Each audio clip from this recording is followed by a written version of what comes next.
Ողջույն հարգելի հայրենակիցներ, ինչպե՞ս եք, սիրելի հայրենակիցներ, ուղիղ 5 տարի առաջ, գրեթե նույն օրերին, հենց այս հրապարակում, մենք ձեզ մի բան ենք ասում, ասում ենք, որ մեր երկրին մահ, պատերազմ և ողբերգություն բերած իշխանությունը, եթե վերարտադրվի, շատ թանկ ենք վճարելու, ասում ենք այն իշխանությունը, ով հանձնել է մեր հայրենիքը, իրավունք չունի վերարտադրվի, դժբախտաբար, այդ իշխանությունը կարողացավ ձեզ նորից մոլորեցնել, խաբել և վերարտադրել, և այս իշխանության վերարտադրության համար մենք շատ թանկ ենք վճարել, և շատ թանկ ենք վճարում, ինչ տեղի ունեցավ 21 թվականից հետո, 22 թվականին մեկ օրյա պատերազմ, մի քանի հարյուր զոհ և Հայաստանի ռազմավարական բոլոր դիրքերը հանձնվեցին Ադրբեջանին, ընտրվելուց հետո 23 թվական, Արցախի էթնիկ զտում, հայաթափում, միայն գաղթի ճանապարհին 60 հայ քաղաքացի է մահացել, 24 թվականին, առանց որևէ կրակոցի Տաուշում մեր ռազմավարական դիրքերը հանձնեց Ադրբեջանին, հիմա այս չարիքի իշխանությունը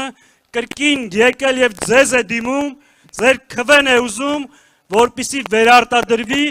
և Ալևի առջև կատարի իր պարտականությունները, մենք կարող ենք սրան թույլ տալ, որ մեր երկիրը շարունակի կործանել, կարող ենք, Ժողովուրդ ջան, սա որ առավոտից իրիկուն ասում է տեր կանգնեք խաղաղությանը, իրականում ասում է տեր կանգնեք պարտությանը, իրականում ասում է տեր կանգնեք նվաստացմանը, ողբերգությանը, անարժանապատվությանը, մենք այս ամեն ինչը պետք է մերժենք ու մերժենք միասին, միասին, միասին, սիրելի ժողովուրդ, մարդ իր կյանքում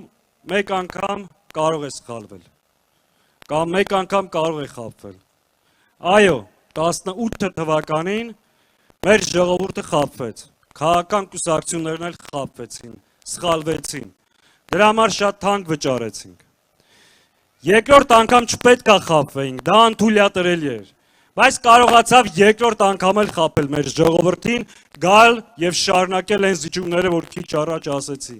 բայց երրորդ անգամ խաբվելը անդառնալի է լինելու, երրորդ անգամ խաբվելը և սխալվելը շատ ծանր հետևանքներ է ունենալու, հետևաբար այս ստին, կեղծիքին, անարժանապատվությանը պետք է մերժենք ու մերժենք միասնաբար, Ժողովուրդ ջան, չի կարա 5000-ամյա ժողովրդի ճակատագիրը տնօրինի մի հատ խեղկատակ, մի անգրագետ, տգետ ու անինքնասեր, սա անընդունելի է, սա չի սազում, այդ մարդ իրավունք չունի այս երկիրը ղեկավարելու ու կրկին չարիք բերելու, մենք ինչ ենք ասում այս ամեն ինչի դիմաց, շատ պարզ մի բան ժողովուրդ ջան, ասում ենք օգնեք մեզ, միասին կառուցենք անվտանգ և մրցունակ Հայաստան, ասում ենք օգնեք մեզ, կառուցենք անվտանգ Հայաստան, որպեսզի դուք ապրեք պաշտպանված, դուք ապրեք բարեկեցիկ, դուք ապրեք արժանապատիվ, այս վիճակը մեզ չի սազում, ամոթ է, այս վիճակից մենք պետք է դուրս գանք ու նորից եմ ասում, այս սուտը, կեղծիքը ու չարիքը մերժենք միասնաբար, համաձայն եք, Եթե համաձայն եք ժողովուրդ ջան, հունիսի 7-ին համար 17-ին, ընտրեք Հայաստանը ու միասին կարող ենք։